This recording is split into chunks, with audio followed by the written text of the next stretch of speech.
Hello everyone, so back by popular demand we're going to do another video on limiting reagents. I already have one on limiting reagents, how to calculate excess, but on this one, why don't we calculate the theoretical yield when we're given two reactants? So theoretical yield, they could word it several different ways. They could say, what is the theoretical yield? They could say, what mass can we expect when we combine these two things? They can word it several different ways, but it all boils down to theoretical yield. So this is for this is covered in chapter 3 for the Gen Chem 1 students, and this is a sample problem that you would see on, I believe, Mastering Chemistry. So it says the combustion of ammonia with oxygen will yield two products, nitrogen dioxide and water. So they give us the reaction below. We know the reaction is balanced because we see the coefficients in front. It says the combustion of 43.9 grams of ammonia and 258 grams of oxygen produces how much nitrogen dioxide? So this right here may not look like it, but it is a limiting reactant problem, a limiting reagent problem. Because 43.9 grams of ammonia is enough to produce a certain amount, and 258 grams of oxygen is enough to produce a certain amount. So what we have to do is see how much nitrogen dioxide 43.9 grams of ammonia can do, and how much nitrogen dioxide 258 grams of oxygen can produce, and then from that we determine the lower of the two because it's limiting. So some people do it a different way. Some people just convert it to moles.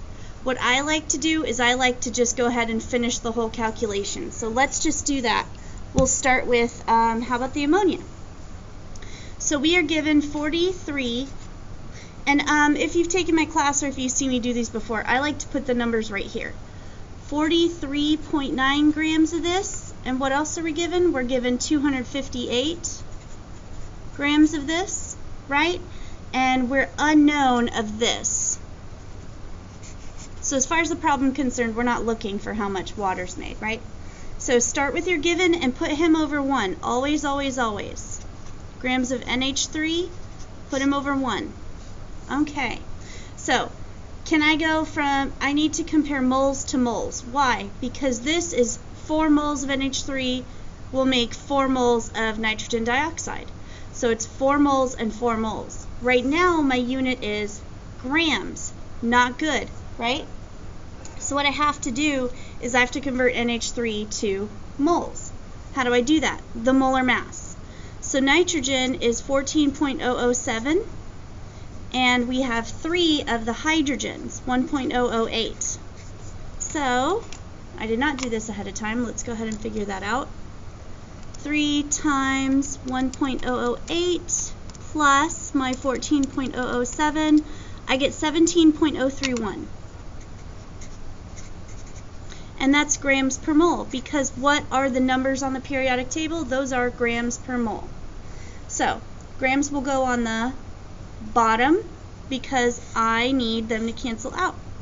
So 17.031 grams of ammonia for every 1 mole of ammonia.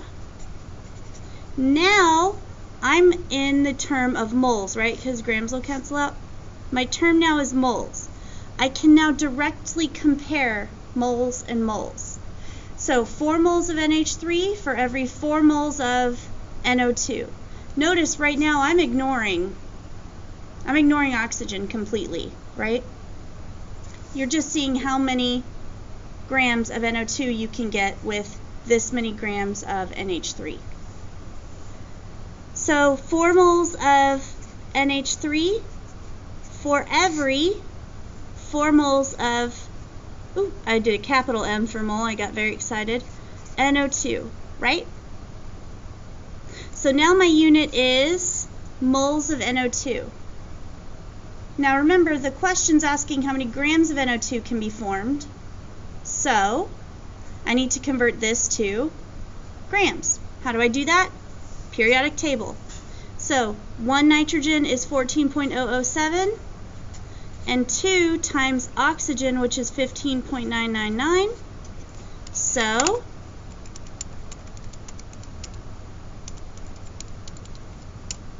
$46.005.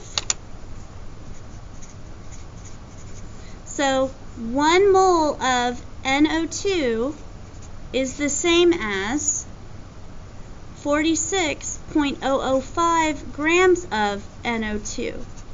Right? And now everything cancels out except for the units of grams of NO2.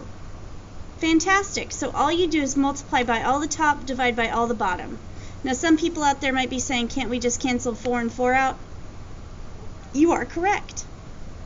But if you don't want to do that and you just want to, follow along, you can go ahead and follow along. So 43.9 times 4 times 46.005. Perfect. And then I'm going to divide by, and remember you put it in parentheses if you're dividing by multiple things on the bottom that are multiplied together, because it's divide by whatever 17.031 is times 4, right? So 17.031 times 4, end the parenthesis. That way the parenthesis means it's all on the bottom. Enter.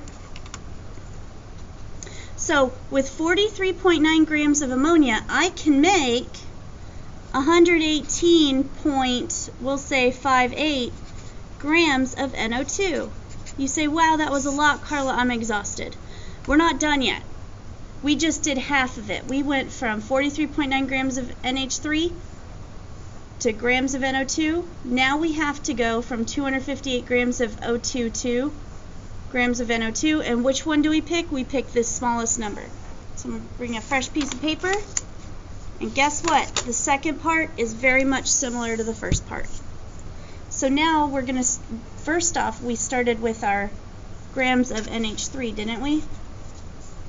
Now for this second part, we're going to find out how many grams of NO2 258 grams of oxygen promises.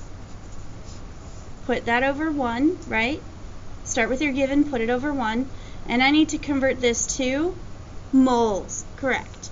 So 31.998 grams of O2 is the same thing as 1 mole of O2. How did I get that?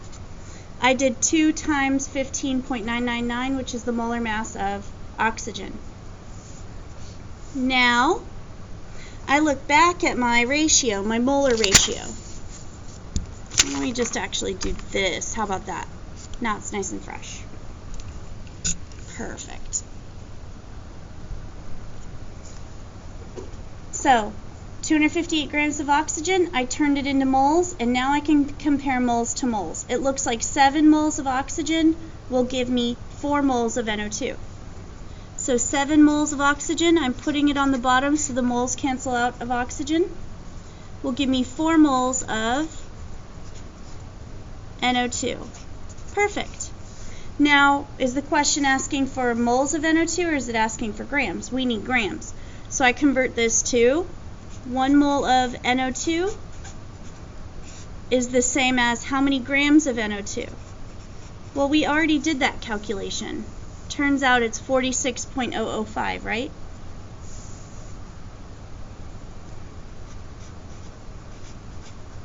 Alright, so let's see what this one is. It gets a little quicker after you do that first one. So let's multiply all the top. 258 times 4 times 46.005. Alright, and then I'm going to hit divide and I'm going to put parentheses. Divided by 31.998 times 7.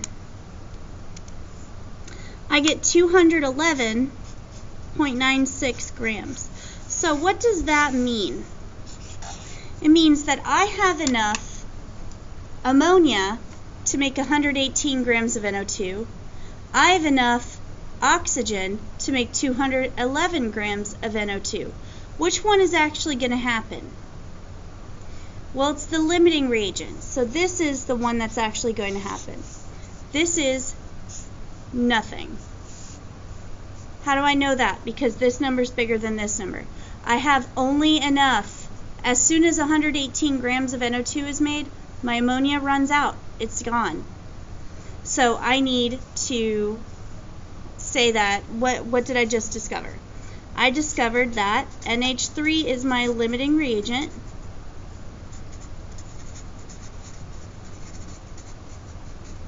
I also discovered that my theoretical yield is 118.58 grams of NO2. So that's how you find theoretical yield. And what theoretical yield, another fancy way of saying, is if everything goes right and I don't lose any sample, I should hypothetically make 118 grams of NO2, right? So that's how to do theoretical yield when you have limiting reagents or limiting reactants. I use them interchangeably when you're given two possible reactants. Hope this helps.